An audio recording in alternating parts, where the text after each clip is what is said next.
Hebat, hacker bisa retas nama Rizik hilang dari manifest penerbangan. Ditulis oleh Sardi di siwar.com.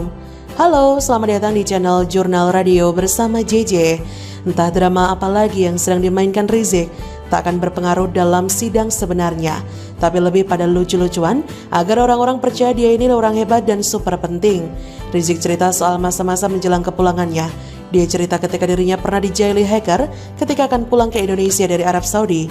Ia mengaku sempat 2 kali dihack oleh orang tak dikenal yang menyebabkan namanya hilang dari daftar manifest penerbangan. Kata Rizik dalam persidangan, baru pertama kali terjadi ada penumpang dihack namanya hilang dari komputer.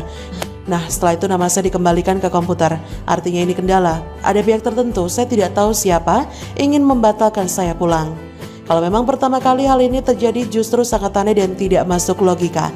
Logis gak hacker targetkan Rizik? Kenapa tidak targetkan orang yang jauh lebih hebat seperti Donald Trump, Joe Biden, Vladimir Putin, atau orang super kaya di bumi ini? Rizik ini alah cuma orang kecil yang berlagak so besar. Dan satu lagi, wajar gak sih hacker retas daftar manifest penerbangan? Ini hacker paling gak ada kerjaan. Mau retasi retas rekening yang isinya duit dong? Retas nama Rizik ngapain? Memangnya bisa dapat sertifikat surga? Lagi pula dulu ada cerita dia melanggar izin tinggal, overstay dan katanya mau dideportasi. Artinya pemerintah sana sudah tidak sabar mau menendang Rizik keluar dari negaranya, bukan? Rizik kemudian mengurus ke otoritas setempat terkait permasalahan atau kendalanya tersebut. Tapi lagi-lagi Rizik mengaku mendapat perlakuan usil serupa oleh hacker. Kata Rizik, tahu-tahu besoknya hilang lagi saya punya nama sekeluarga. Saya nggak paham bagaimana cara kerja hacker dan bagaimana caranya nama saya hilang dari komputer. Nah, akhirnya saya minta bantuan Badan Intelijen Saudi karena memang mereka yang mengizinkan saya pulang dan pencabutan cekal supaya pihak penerbangan Saudi ini diberikan semacam disposisi agar keberangkatan saya ini jangan sampai batal.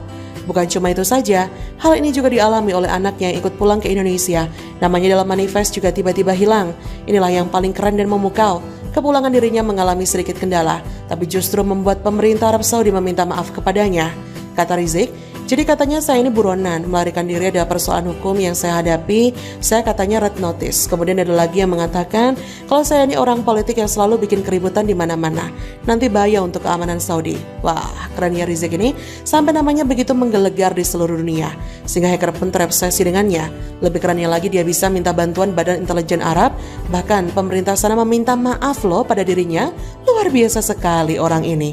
Saya rasa memang pantas ya kalau dia ini lebih hebat dari presiden dan pendukungnya jutaan. Hehe, makin dipikir makin geli aja. Pantas saja, banyak yang memuja dia, banyak yang mengatakan dia ini imam besar yang jauh lebih tinggi levelnya dibanding presiden. Sekelas pemerintah Arab Saudi aja sampai minta maaf loh bro, wow sekali. Mungkin dia mau mengindikasikan kalau dirinya dihambat pulang ke Indonesia, secara tidak langsung ingin menggiring kesimpulan kalau pemerintah Indonesia mungkin terlibat di dalamnya. Dari dulu juga sama kok polanya. Beberapa kali mau pulang lalu batal dan menyalahkan pemerintah. Padahal dia sendiri yang sibuk dan bikin ulah. Mau pulang tinggal pulang aja kok. Tapi karena overdosis agama makanya nggak jadi pulang. Padahal kalau mau logis, pemerintah pasti sudah mengantisipasi ini. Pemerintah pasti tahu cepat atau lambat Rizik pasti pulang dan harus pulang. Tukang bikin ribut seperti Rizik pasti sudah dipikirkan cara mengatasinya. Kebetulan saja Rizik bikin ulah beberapa kali, makanya pemerintah lebih mudah membereskan dia beserta ormas dan pentolannya. Bahkan kalau mau, pemerintah bisa tegaskan red notice dan kerja sama Interpol. Tapi kasus Rizik tidak terlalu parah untuk digunakan cara tersebut. Sedel dikit aja langsung sempoyongan. Bagaimana menurut Anda? Silahkan tulis komen Anda di kolom komentar, like, subscribe, dan share di sosial media kalian. Artikel ini bisa Anda lihat secara lebih lengkap di laman siwar.com.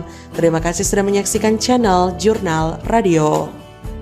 Jangan beranjak dari layar smartphone Anda, karena ada narasi keren setelah ini.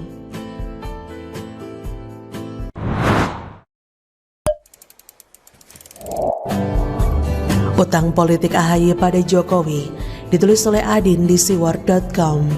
Halo, selamat datang di channel Jurnal Radio bersama JJ. Pada masa Pilpres tahun 2019 silam, beberapa indikasi menggambarkan bahwa putra mahkota Partai Demokrat, yaitu Agus Harimurti Yudhoyono, akan manggung. Keikutsertaannya dalam Pilkada DKI sebelumnya menjadi momen awal dirinya mengenalkan diri. Keluarga SBY memang dikenal kuat dalam perpolitikan di tanah air. SBY yang sebelumnya Menteri Megawati sukses jadi Menteri RI 2 periode. SBY waktu itu merupakan pilihan terbaik di antara capres lain seperti Amin Rais, Hamzahas, dan lain-lain. Partai Demokrat yang didirikan SBY mampu langsung menjadi partai besar. Tahun 2004 merupakan pileg pertama yang diikuti oleh Demokrat. Hasilnya Partai Demokrat berhasil mendulang suara 7,45% alias 57 kursi dari 550 kursi di Senayan. Kemudian di pemilu 2009, Partai Demokrat kembali meningkat perolehan kursinya. Partai Demokrat berhasil menjadi pemenang pemilu dengan meraih 150 kursi atau 26,4%. Prestasi itu diraih di era Ketua Umum Hadi Utomo. Golkar dan PDIP menempati peringkat kedua dan ketiga saat itu. Di tahun ini pula SBY terpilih sebagai presiden untuk periode kedua. Ia berpasangan dengan Budiono. Tahun 2014 merupakan masa kelam Partai Demokrat. Tahun ini perolehan suara ambyar terjun bebas menjadi cuma 61 kursi di Senayan. Anjloknya perolehan suara PD karena digoyang oleh kasus korupsi di tahun 2013. Saat itu Ketum PD Anas Urbaningrum dan para petinggi Demokrat ditangkap KPK. Terbaru pemilu 2019, perolehan suara Partai Demokrat semakin amblas. PD hanya meraih 54 kursi dari 575 kursi di Senayan. Untuk itu, kepemimpinan sekarang di bawah AHY merupakan ujian berat bagaimana menaikkan perolehan suara PD. Figur AHY yang diharapkan bisa menjadi pendongkrak utama perolehan suara masih diragukan.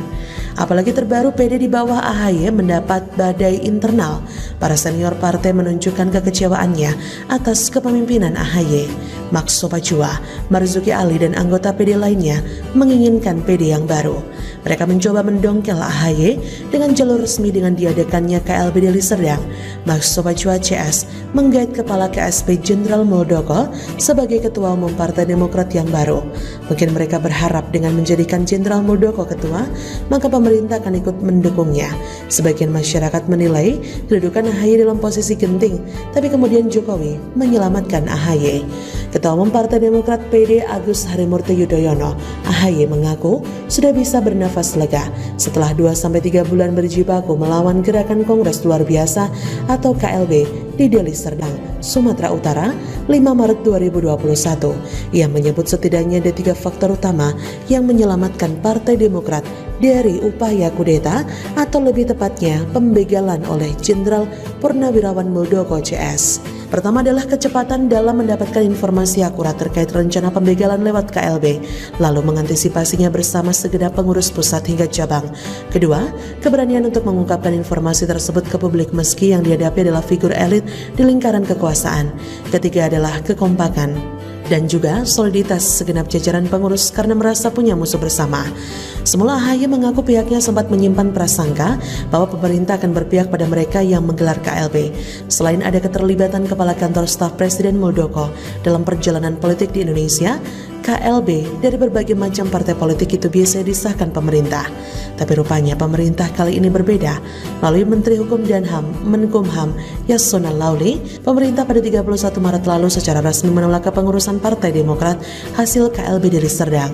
Peristiwa itu dinyatakan ilegal, inkonstitusional dengan seluruh produknya.